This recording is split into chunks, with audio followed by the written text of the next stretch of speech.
Eva Cassidy did amazing versions of great songs.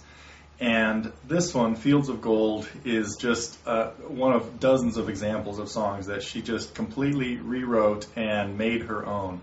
So I want to look a little bit at some of just the way she played the guitar part in this. We're not going to worry about the leads or anything like that. Just want to get through some of the things she did. Because the chord progression, she changed it in a few spots, changed some lyrics in a few spots. She basically just recreated the song kind of from how she felt it should go. And so the tablature that I have here is pretty accurate, but there are a lot of variations and things that happen throughout it. And what you really have to do with this is take it as a starting point and kind of make it your own. So the first thing I'm going to talk about with this is that she couldn't sing it in the same key that Sting did, so she capoed it to the 7th fret, but then used his at least similar chord progression. So we're playing chords in the key of B minor, the same way that the lesson I have on it that is based on Sting's version goes, but capoed at the 7th. Now, this would mean you could put it you could put this any place you want to have it fit your voice, but I really just want to talk about the picking that she did. All she did was really turn it into an arpeggio style song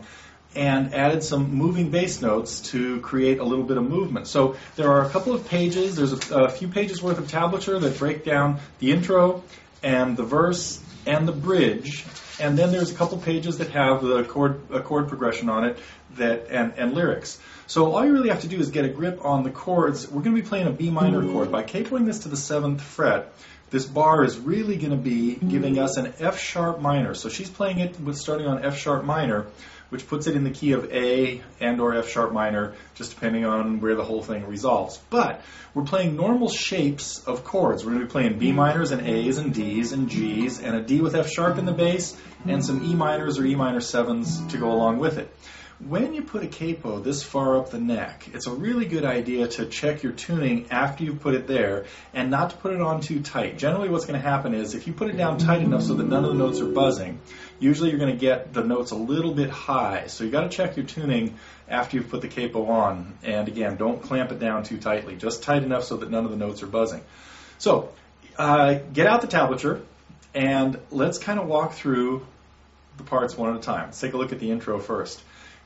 With our capo at the 7th, we're going to put a bar at the 2nd. So we're thinking of the bar, everything is relative to the capo, and that gives us this B minor chord. It's just going to be a pinch, and there would be a few different ways to do this. I would go with 3 fingers and the thumb, not using the thumb very often for doubling up. Then just take the bar off. Then to our G chord. Now, she plays almost all the G's in here with 3rd finger at the 3rd fret, and adding in an extra note, an A at the 2nd fret of the 3rd string. Probably the most important thing to try to do with Fields of Gold, if you're trying to do it more similar to what Eva Cassidy did, is don't worry too much about how Sting's version went, even how Eva's went. Just have the chord progression kind of down in your head and be following the page that has just the words and the chords and not so much the tablature. Use the tablature to get some ideas of what you can do on every chord, because all you really have to do is pick through the chords. It's just an accompaniment. You don't have to do anything too fancy in the picking. So you could look at the B minors and just do a little straight arpeggio like that. You could do this though.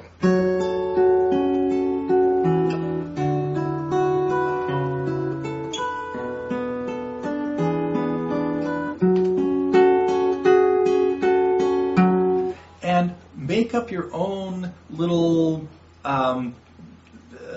combinations of notes, I guess, that just explore use of the chords. So what she did was very simple with just a few different chords, and this is great about all of her arrangements. She really takes some things that can be really complicated and changes them to very simple chord changes, although they're frequently very colorful, like our G chord with the A in there. That gives us really what we would call a G add 9, because A would be the 9th note of the chord, and it has this beautiful pastel-like sound. That's my G chord with an A in the bass there. Not an A in the bass, but just the regular A.